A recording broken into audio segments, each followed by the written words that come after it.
Today's podcast is brought to you by our friends over at realmushrooms.com, realmushrooms.com/Ben. Use the code BPAC for 25% off your first purchase and muscle for 20% off your purchases thereafter. And I've talked about these mushrooms ad nauseum for a long time. However, I've actually started including more mushrooms lately than ever before in my life, not less. Because what I've learned as the more I study about mushrooms is they're an incredible stimulant or incredible boost to the immune system. So literally the first thing that I talk about when I get sick or I feel like my immune system's running down, or if I do a blood panel and I see my immunity's down a little bit, literally the first line of intervention for me is I'm going to go after mushrooms. Typically the 5 Defender product from Real Mushrooms, which is really, really high in beta-glucans, which is super useful for stimulating the immune system. They've also got something called ergothioneine, which can be very helpful for the gut. And you guys know that I'm a massive fan of lion's mane for brain health. I don't use lion's mane as consistently anymore. I probably use it for about a month at a time. Now, I use 3 to 6 grams a day, usually 3 grams in the morning, 3 grams in the evening. I don't find it too stimulating. I just find that my brain seems to work more effectively. I find that it allows me to grow my brain, or I shouldn't say that. It allows me to learn more effectively because it's been proven to grow your brain, right? They call it miracle grow for the brain. And you guys know that reishi is like a staple in my house pretty much all the time. Ladies and gents, thank you very much for being a listener to the Muscle Intelligence Podcast. Support our sponsor, realmushrooms.com/Ben, for the best quality, organic, all fruiting body mushrooms in the world. There's no mycelium, which means you're not paying for grain. Ladies and gents, enjoy the show.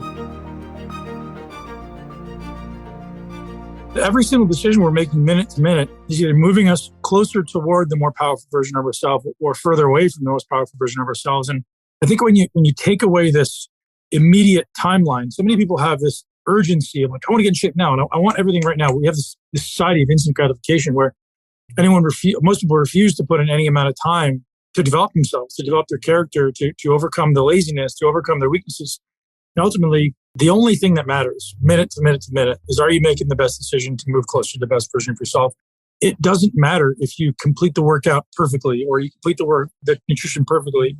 Trust me, like, yes, we all want it urgently, but if you just make the conscious decision to make the right decision minute to minute, you're going to end up where you want to go, and it's going to stay there because it's going to be character.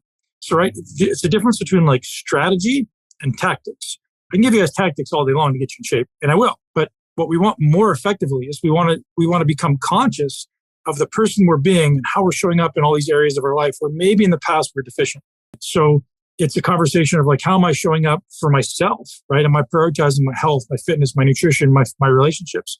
How am I showing up for my family and my relationships? How am I showing up for my work and my finances, right? Am I just kind of letting whatever happen, or am I actually focused on making the right decision minute to minute?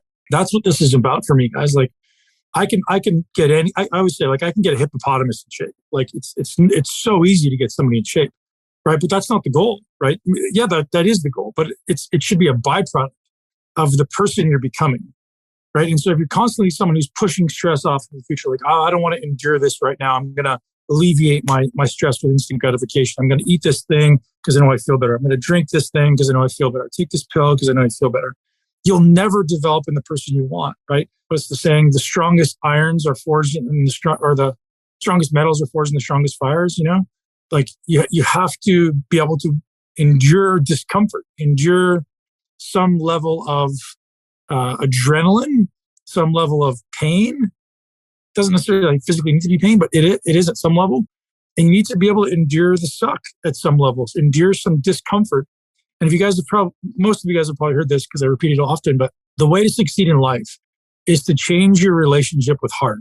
If I were to say, are these workouts hard? Some of you, not all of you, some of you go, yeah. I'm like, no, then, right? Or is your day hard compared to what, right? Or is it, and this is, don't offend anybody, but like, or is it that we're just weak? And I always refer to like, we're just weak as a society. Like, compare yourself to a Navy SEAL, compare yourself to a person in the military, compare yourself into a war-torn country. Like, life is not hard, right? We're just soft. And so as we set out on these daily endeavors to ultimately change the man that we are, be the best version of ourselves, be more, right? Simply be more. It really comes down to the decisions you're making minute to minute to minute.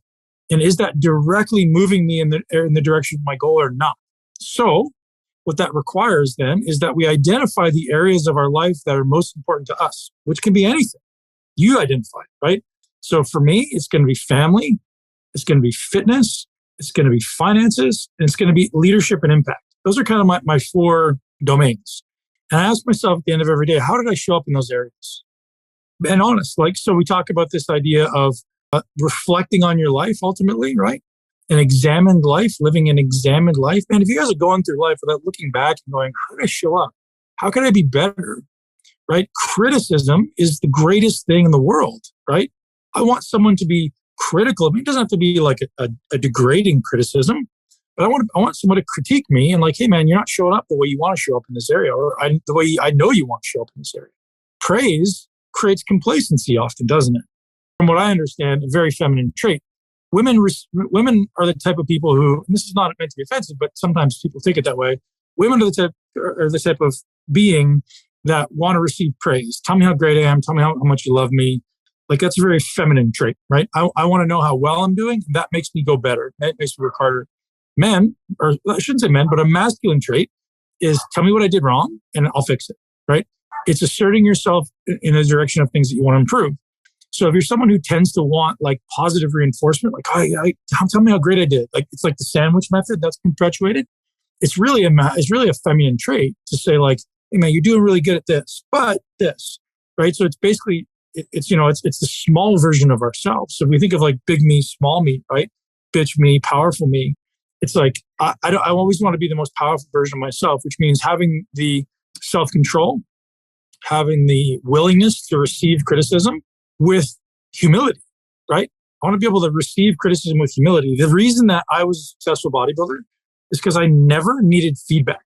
Like I took feedback, but I was always my own worst critic. And not from a place of like demeaning or degrading myself. No, like I just know how I need to be better. I know where I screwed up because I should also say, I established a standard for myself very early in my career. It wasn't on purpose. I did it completely by accident. I had no idea what I was doing. But the standard to which I held myself was world class from day one, right? I shouldn't say day one, but very close to day one. When I was 17 years old, I went to Mr. Olympia in New York City at the John Bassett Theater. I'll never forget it. And I'm 17 years old. I'm 160 pounds. And I'm staring at these fucking superhero of men, these mutants of men. I'm just like, this is what I want to do. I knew in that moment. So from that moment forward, I was no longer comparing myself to the person in my house, the person in my gym, the person in my city or my country even. I was comparing myself to the best people in the world. So my criticism of myself was not necessarily to belittle myself or degrade my progress or my accomplishments. It was simply to say, hey, I'm not where I want to be yet, right? So if you decide you want to make $100 million and you make $1 million this month, that's awesome. But you're like, hey, great. That's a stepping stone to this 10 million that I need to make this month, right? So it's not like I'm going to be down on myself and making $1 million a month. I'm going to say, that's awesome. Now what's next? Right. So it's this forward progress. Like it's some balance between I want to be happy with everything I have, but never complacent, right? I want to be grateful and so appreciative for everything that I do, everything in my life, this body that shows up for me, and still aspire for more, right? And so it's an interesting dichotomy in life to be able to kind of sit on that fence of, man, I'm so grateful for everything in my life. And truthfully, I live an incredibly blessed life. Yet I still aspire for more. And for me, it's not from like a greed perspective. It's from a impact perspective, I would say, right? Like, why would I live a life that allows me to impact 30 guys when I can impact 30 million, right? That's how I want to think.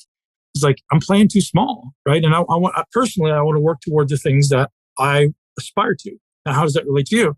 Well, maybe in your body, you're playing small. Maybe in your training, you're playing small. You're comparing yourself to the people around you. I'm better than that guy. Who fucking cares? Well, I'm better than the person I was 3 months ago. Great. But are you where you want to go? Right? So take a moment to be incredibly grateful every single day for your body and for what you do and celebrate your wins, but don't slow down. Right? Don't slow down. Let it continue. Yourself continue to progress. So I'll tell you my morning practice because this is relevant. So when we talk about, I'm going to look at you guys' scores in a second. When we talk about lifestyle optimization, first thing I do every morning is I sit up in bed with a smile on my face. I don't let my feet touch the floor. I sit up in my bed with my smile on my face. I'm like, I'm so grateful for my children. I'm so grateful for my partner. I'm so grateful for my family. So grateful for my grandma. I'm so grateful for my mom. I'm so grateful for my dad. I'm so grateful for my sister.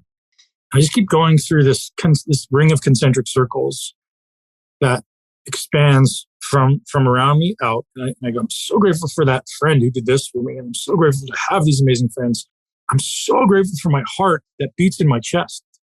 I don't have to do anything. I'm so grateful for my mind for showing up and working effectively for me. I'm so grateful for my muscles for allowing me to move for this world. I'm so grateful for this opportunity to live in this life, right? And so I'm starting my day feeling grateful, not just intellectualizing gratitude, but feeling grateful. Completely different thing, right? I want to embody gratitude. Why do I want to get better and practice embodying gratitude?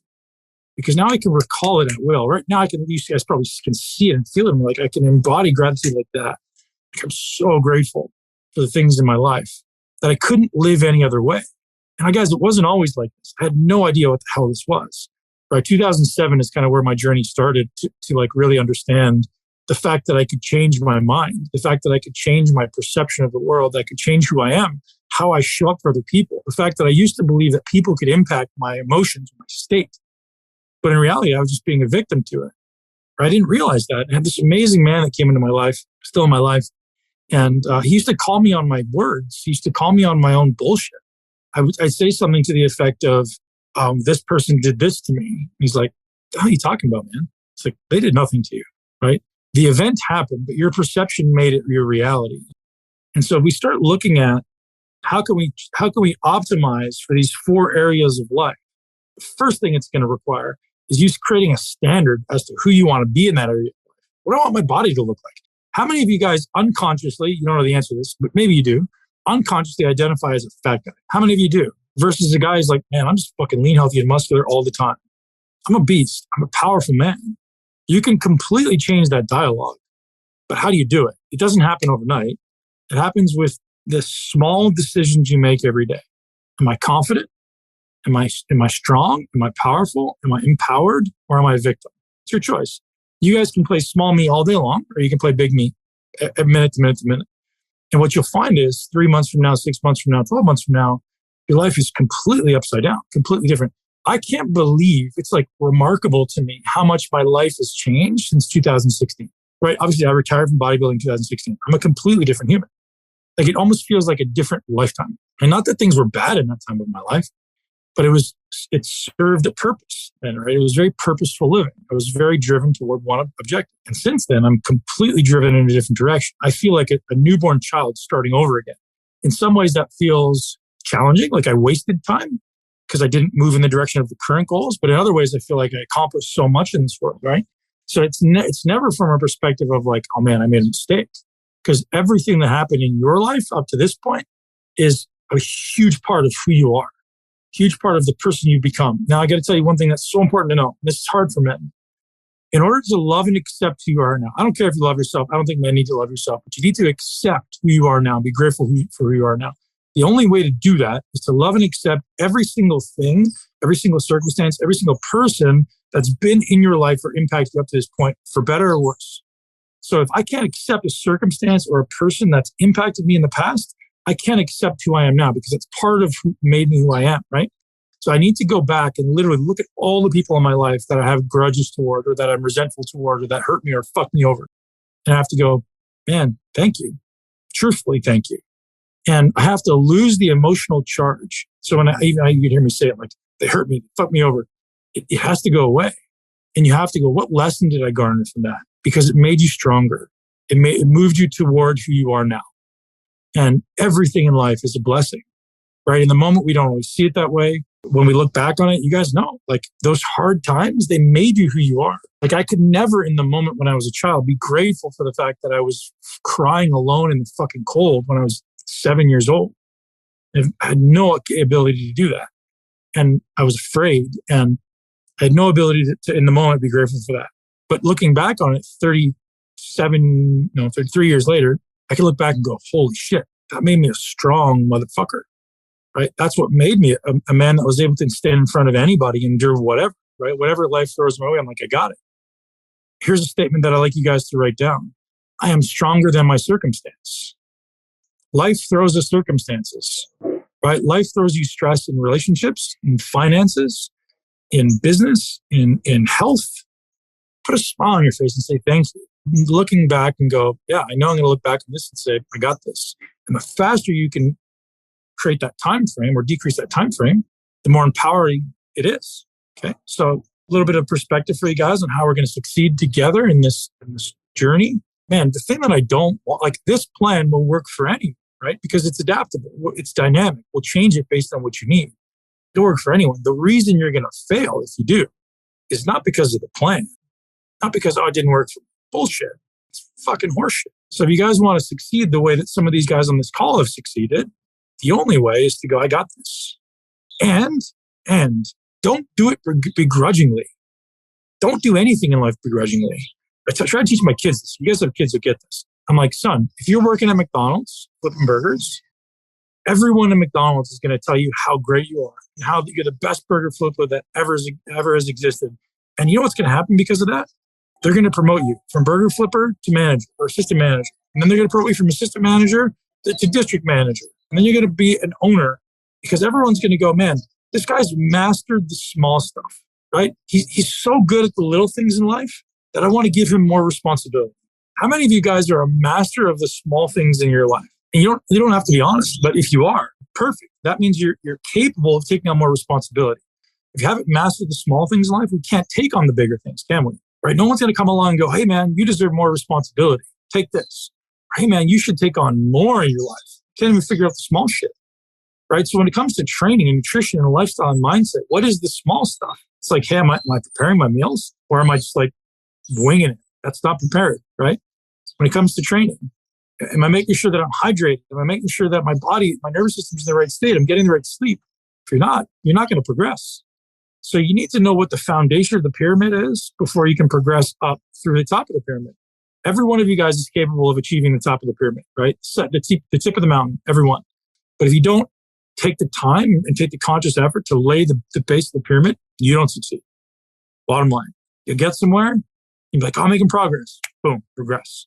I'm making progress. Boom, regress. So the very things you are avoiding is the very thing you must address. And you guys all know this. In business and life, you're succeeding somewhere in your life, right? So in the areas in life where you're succeeding, it's because you're doing the shit you need to do that maybe you didn't want to do in the beginning. Everything that was or is now easy was once hard. Everything that is now easy was once hard, including walking, including speaking. Everything we do at some point in your life was hard. So you guys are probably going through some things right now where it's like, damn, I feel like I'm trudging through mud. Put a smile on your face and say, bring on more, right? So if you guys want a great book to read on this, there's a book called The Tools. The authors were on my podcast, Phil Stutz and Barry Michaels. Like probably one of the best actionable books when it comes to getting out of your own way, right? And they kind of take it through the lens of like therapy, but you don't need to use their tools. It's literally giving you tools. You don't need to use it from perspective of therapy. You use it from perspective of life. And what they say is when you get to that point in your life where it feels like you're overwhelmed, where it feels like there's a lot going on, you smile and you say, bring it on. Bring it on. I got this. And you guys all get that if you're parents. Like, man, kids, get on my back. I got you. Let's go, right? Wife, get on my back. I got you. We can do this as a family. I'm a provider and a protector. I can do everything. I have enough energy for two. Everyone feel like that? There's areas in your life where you either feel like that or you have. And so you guys should approach your training like that. And listen, this doesn't happen by accident, right? Training, nutrition, lifestyle, mindset doesn't happen by accident. You have to wake up every day and set this in motion. If you wake up every day and let the world come in, you're fucked. You're going to fail every time. You have to wake up every day and set these conscious intentions.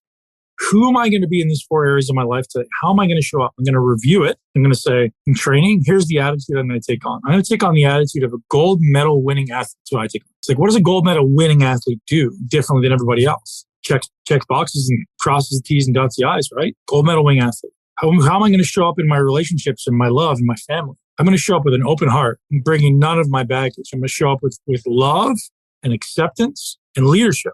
I'm going to show up in my vocation or in work. Or am I going to show up as a guy who's a follower? Or am I going to step up and do the extra work? Or am I going to show up and lead? There's a great book if you guys want to read a great book for leadership. Actually, Jocko, Leadership Strategies and Tactics. I liked his other 2 books. I like this one a lot more. The most recent one is called Leadership Strategies and Tactics. Easy to listen on Audible. Just like, man, everyone is part of a platoon at some kind, right? Everyone's part of a team. He's referring to the SEAL teams, but Everyone's part of a team. And like, how are you showing up for the team? Are you being like, hey man, I got it. I can take on that extra work because I have enough energy for two. I have enough energy for the team. Or are you the one who's complaining about having to do the little stuff? So first, show up for yourself so that you can have enough energy to show up for your family, for your tribe, for your business. What does a 5 out of 5 look like for you in each of these areas? So let's break this down. So training, sometimes guys, and this is important for you to acknowledge, maybe right now, you don't even have the ability to be a 5 out of 5 on training, right? I often will say people aren't fit enough to transform. Some people just aren't. Like, your body, it hurts. They get injuries. They get joint stuff. They get tightness. So that's fine. What does your 5 out of 5 look like today? And what is it going to look like when you do get there? So be really objective with this. So identify the domains that you guys need to address, and I'll tell you what they are. And just rate yourself on a scale of 1 to 5, and then spend the appropriate amount of time. So if you have 100% of time, it could be an hour, it could be 2 hours, it could be 3 hours, whatever. If you have 100% of time, and you have 5 areas to address it to, and I'll tell you what those areas specific to training. You have 5 areas that you want to address. You have to commit the appropriate amount of time to each area, right? So here's the area. So mobility is one, for sure. You got to move well. So we call that mobility is like quality of movement. Like I want to move without pain. I want to move fluidly. And so that may be mobility. That may be dynamic movement, whatever. I want to move well, it's mobility. Then I want to be strong. So where am I on a scale of 1 to 5 in my strength? Where am I on, and this is the third one, where am I on a scale of 1 to 5 in my muscular endurance? This is the sets of 20 you guys are doing. Where am I in my aerobic fitness, which is different than muscular endurance? Aerobic fitness is like my ability to do the long duration cardio. And where am I in my high intensity cardio? Right, my ability to do the short duration, but like repetitive. So biking, running, sprinting, rowing, any of those. Where am I in those areas? Identify assess yourself in those 5 areas and rate yourself honestly and be super critical compared to where you want to go. Right, you could say I'm comparing myself to a world-class standard, or maybe I'm comparing myself to, I don't know, what you guys decide, and then build the appropriate and proportional amount of time in that direction. So every one of those areas is intentionally addressed in this program, everyone. And that's how I address programming, and that's how I succeed, right? That's how I succeed with everyone, provided you're willing to do it, is you have to be willing to do shit that you're not good at, not just the stuff you're good at. So you're saying I'm a 5 out of 5 on strength, awesome. You still want to assign an appropriate amount of time to strength. Doesn't mean you don't do it, but less, right? So for me right now, I'm training with weights 4 times a week. 4 times a week. And I try to go pretty strong. I squat, I deadlift, I bench press, and I do pull-ups pretty much every workout. Maybe not, but more or less. I do one of them every workout. And I want to maintain some strength standards for myself. I want to maintain some mobility standards for myself. I want to maintain some aerobic and anaerobic standards for myself. So anaerobic fitness, which is high intensity cardio, you guys need to be doing twice a week. Some of you at different points in the program, so maybe you're not there yet, but eventually you'll be doing twice a week. And you should be doing at least 2 hours of zone 2 cardio a week, everyone. And depending where you're on the program, some of you are doing much more. Some of you are doing more like 5 hours. Because if you want to make a change in your aerobic fitness, you need to be doing 5 hours a week to change it. To maintain it, you only need 2 to 3 hours a week. To change it, you need 5. And this means zone 2, which means I'm working hard, but I'm only breathing through my nose. Right? So I like as hard as I can possibly work while still only breathing through my nose. High intensity cardio, which again is to change it, you need 3 times a week. To maintain it, you need 2 times a week.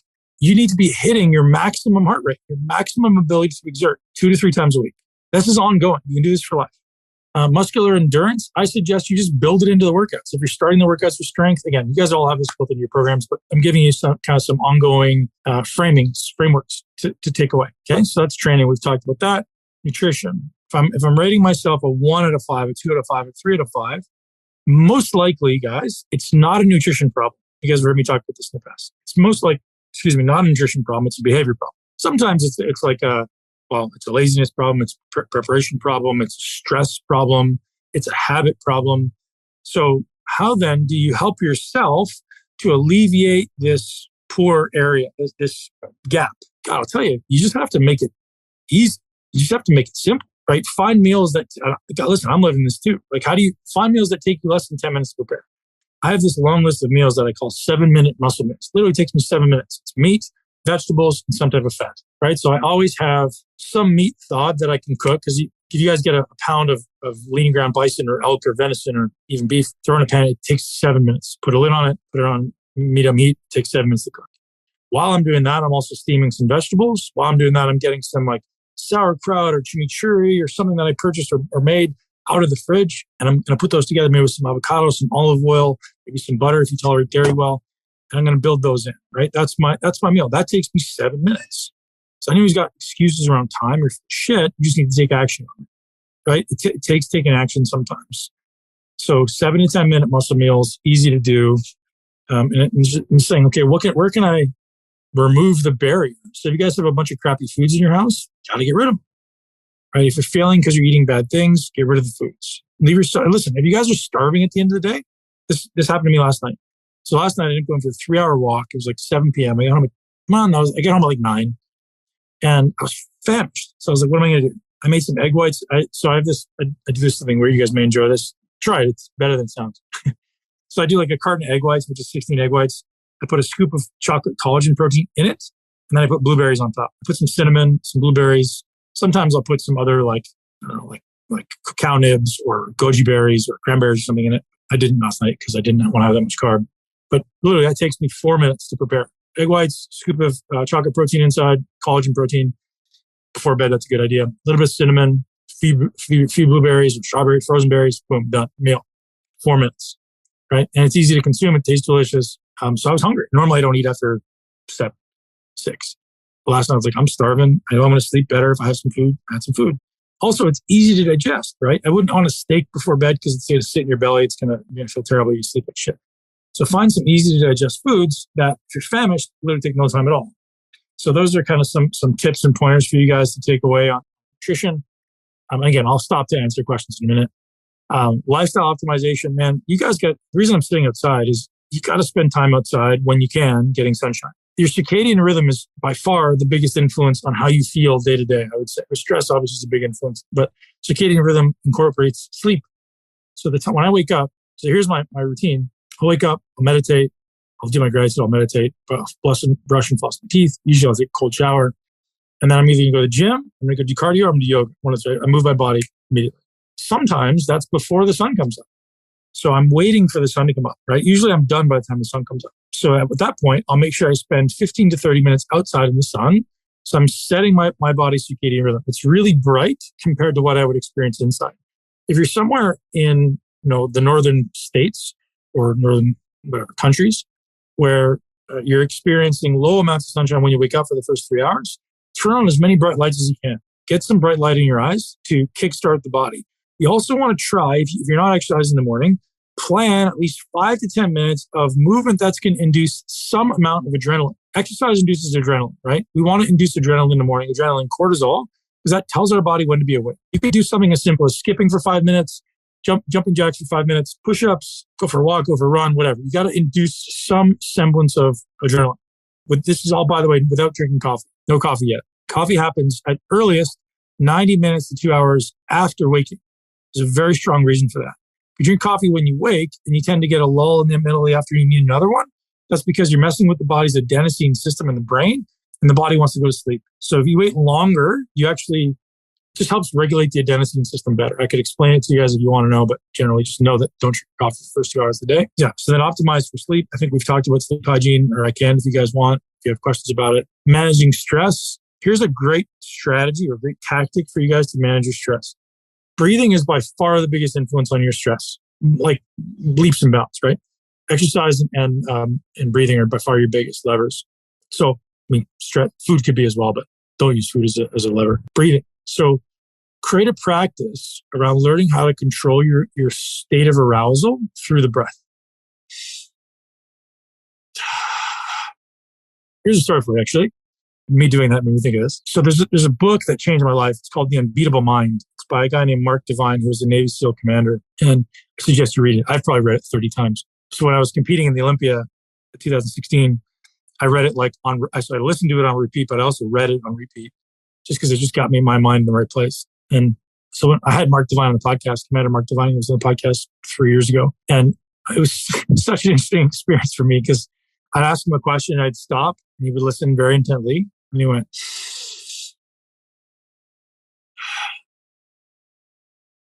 and then he answered every question. I was like, wow, that's interesting. He's so like intentional about his state that he wants to be in. Doesn't want to be reactive. He wants to be intentional and calm before he answers the question. I was like, man, that was impactful for me.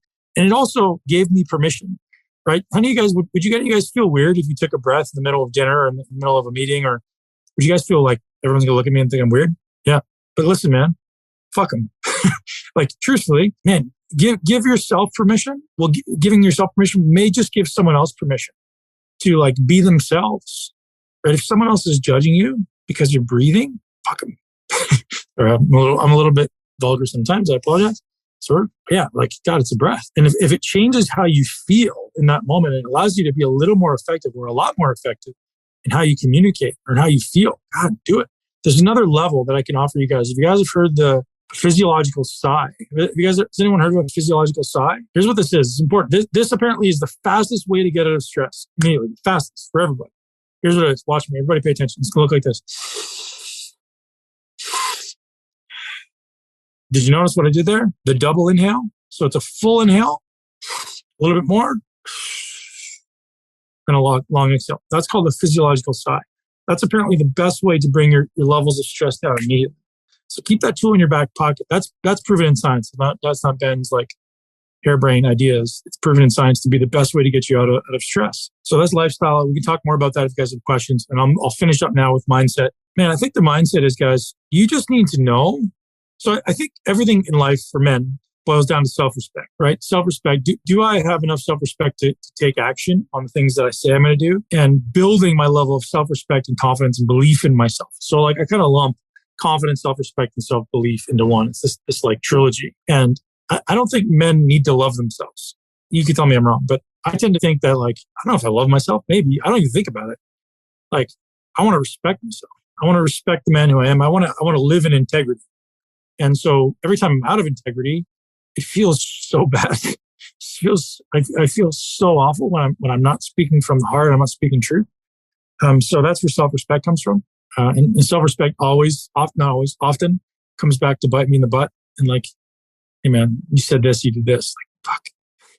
So I keep getting lessons and it comes up. But yeah, so at the end of the day, there's only one person that you need to lay your head down with at night. That's it. So if you guys have a hard time closing your eyes at night because your mind is racing or you're stressed, oftentimes it's because you're out of alignment, right? You're out of alignment with what you said. So it's like your thoughts, your words, and your actions. Yeah. Thoughts, words, actions. So every time I meditate, I always meditate on 4 things. I'll share this with you guys. It'll be the last thing I say. 4 things I say. Wisdom, I call it WILS, WILS. Wisdom, integrity, love, and strength. Right? So I think about wisdom, integrity, love, my heart, and strength of my body. That's how I meditate. Give me the wisdom to be the man that I want to be, to show up the way I want it, to make the right decisions. Integrity, to live in alignment.